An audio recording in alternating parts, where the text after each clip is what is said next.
Hello, it's the 22nd of April 2020 and day 37 of my self-isolation.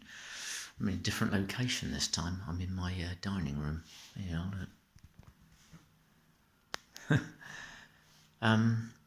thought I'd do it a bit earlier.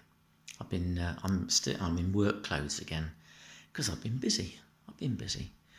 But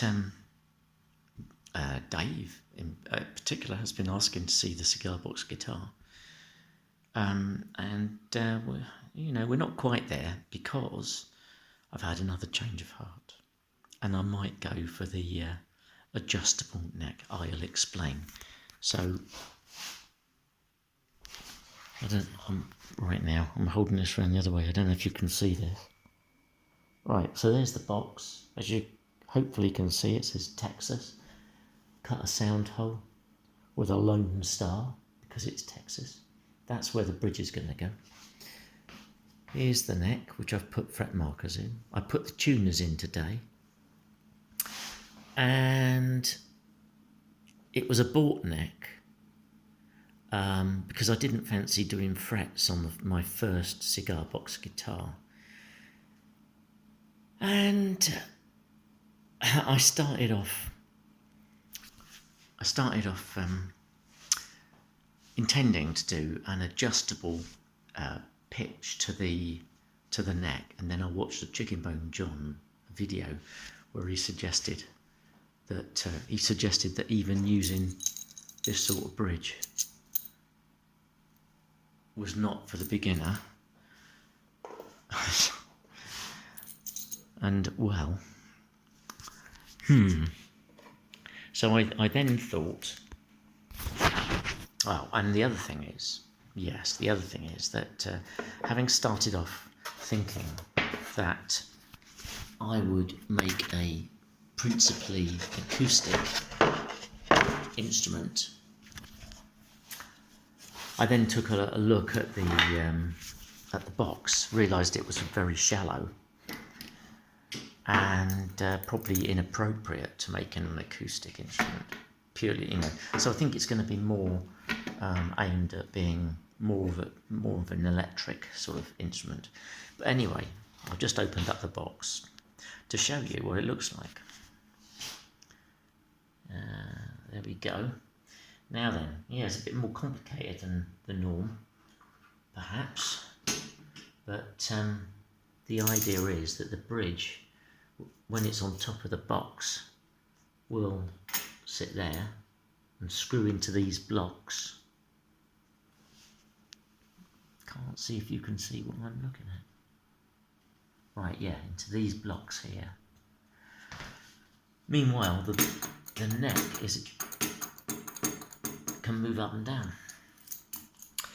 So my thinking started out that I was going to make it adjustable, and then after I saw Chicken Bone John's comments, I thought, don't bother with that. There'll be a screw fixes it here, another probably fixes it there, and that'll be it. And if I need to adjust it, I'll do it with shims in one place or the other. But having done all this work and made it like this, I'm thinking I might go back to the adjustable idea, which would mean I'd need to get some T-nuts and Allen keys. But I think, what the hell? There's no great urgency for me to finish this, so maybe I will. I'm going to sleep on it overnight. It would be nice to make an adjustable one if I could. So the idea of that is that you'd have an Allen key under here, accessible from the back of the box, and as you screwed it in, so this neck could raise, giving you more of a pitch, or if you screwed it back out again, it would lower. And so hopefully it would work. That's the idea anyway. Now then, I did actually buy another Cigar Box guitar the other day, which was a bit rash.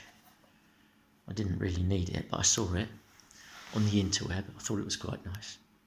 Bought it, and I was intending to show you it. It was quite pretty. It is quite pretty.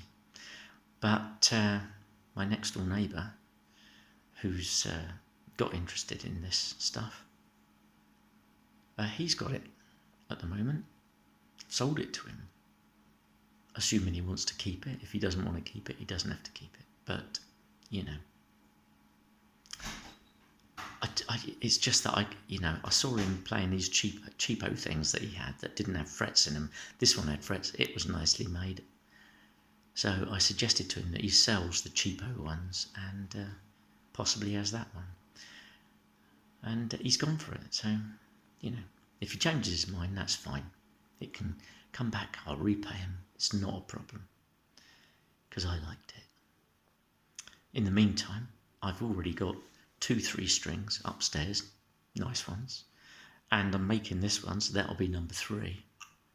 And you might ask, what's the point? Well, my intention was to have different ones in different keys. That was my thinking, mainly because I was hoping to do some open mics with my friend Jake, and I didn't want to fanny around changing tunings left, right and centre, especially with the potential for breaking a string. So yeah, I thought if I had 2 or 3 there on stage, I could have them tuned in different keys, and at the end of the day, you've got the argument that everything's for sale at the right price. So if people were enthused and fancied it, I could potentially sell them one of my guitars. Anyway, got to finish this baby first. So there we are. So I think I will leave it at that for the time being. So for the time being, bye-bye.